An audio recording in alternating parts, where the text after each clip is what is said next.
प्रातः स्मरणीय हमारे पूज्य गुरुदेव को मुंगेर के सभी साथी जो हमारे साथ आए हैं त्रिबार नमोस्तु नमोस्तु नमोस्तु गुरुदेव। गुरुदेव, हमारा प्रश्न है कि भारतीय ऋषि मुनि परंपरा में जो योग की साधना है उसमें चक्रों के विषय में बताया गया है। मुझे जैसे मूलाधार, स्वाधिष्ठान, मणिपुर, अनाहत, विशुद्धि, आज्ञा चक्र और सहस्रास्त्र, तो साधना के क्रम में चाहे वो साधना किसी प्रकार की भी हो, हम उसका प्रयोग किस प्रकार से करें, कृपया इस बिंदु पर मार्गदर्शन दें। देखिए, चक्रों की साधना का मेरा कोई अनुभव नहीं। ऐसा इसलिए नहीं है कि जैन साधना में इन्हें कहीं स्थान नहीं दिया गया। जैन साधना में कहीं चक्रों का कोई विधान नहीं। अगर कोई जैन साधना में इन बातों को जोड़ा है तो कहीं और से लाके जोड़ा है। मूलतः ये पातंजलि योग से निकला है। एक मौलिक अंतर है जैन साधना और इतर साधना के बीच। वो ये है कि इतर साधना में योग की शुद्धि है और जैन साधना में उपयोग की शुद्धि है। अपनी भावधारा को मोड़ने की प्रेरणा जैन साधना में दी जाती है और जैन साधना मूलतः भावनाओं के ऊपर निर्भर है। भावनाओं को मोड़ना और उसे निर्मल बनाना और फिर धीरे धीरे भावातीत हो जाना, यही जैन साधना का मूल आधार है। हम जैन साधना में जैन अध्यात्म के प्रवर्तक आचार्य कुंदकुंद के वांग्मय को देखते हैं, जिन पर आज रोज़ सुबह अभी चर्चा चल रही है और इस बार के चातुर्मास में वही नवनीत आप सबको मिल रहा है। उसमें उन्होंने ध्यान का जिक्र किया, लेकिन चक्रों का नहीं। और ध्यान क्या है? स्थिर ज्ञान का नाम ही ध्यान है। ज्ञान की चंचलता चित्त की व्यग्रता है, जो हमारे मन में उत्पन्न होने वाले राग, देश, मोह जन्य विकार के कारण उत्पन्न होते हैं।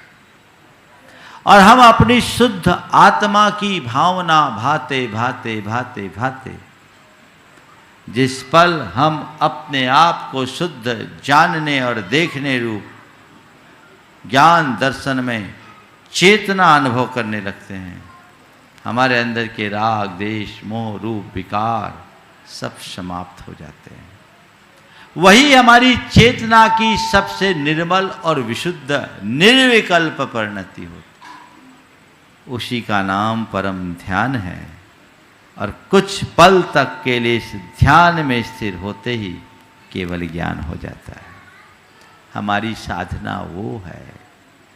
जैन साधना कहती है, जो तुम पाना चाहते हो और जैसा तुम होना चाहते हो, हर पल उसका ही ध्यान रखो, हर पल उसी धुन में रखो। शुद्धम तु वियानंतो विशुद्धमेव अपगम लहति शुद्धम जानंतो दु अशुद्धम अशुद्धमेव अपगम लहति। ये निचोड़ दे दिया कि शुद्ध का ध्यान करने वाला अपने विशुद्ध आत्मा को प्राप्त कर लेता है। शुद्ध की भावना भाने वाला अपनी विशुद्ध आत्मा को प्राप्त कर लेता है और अशुद्ध की भावना भाने वाला अशुद्ध में ही रमा रहता है। अगर तुम अपने दुखों से मुक्त होकर स्थायी रूप से मुक्ति चाहते हो, अपने भीतर के परमात्मा को उद्घाटित करना चाहते हो, तो मैं परमात्मा हूं ये अनुभव करो। हर पल इसका अनुभव करो। और इसी बात को आचार्य पूज्यपाद ने एक बहुत अच्छी कारिका में खोला है। सोहमित्तात संस्कारा तस्मिन् भावनया पुनः तत्रैव दृढ़ संस्कारा लभते ही आत्मनि स्थितिम। सोहम इति आत्म संस्कारा, मैं मेरे भीतर विराजित शुद्ध ज्ञान दर्शन सुख आनंदमय परम चेतन परमात्मा हूँ। इस प्रकार के संस्कार को जिसने प्राप्त कर लिया, सो हम स अहम, जो मेरे भीतर है वह मैं हूं। तस्मिन भावनयापना, नित्य उसी की जो भावना भरा है, तस्मिन भावनयापना तत्रैव दृढ़ संस्कारा, और उसमें ही जिसके संस्कार दृढ़ हो गए वही अपनी आत्मा में स्थिरता रखकर परमात्मा होता है। ये जैन साधना का मूल है।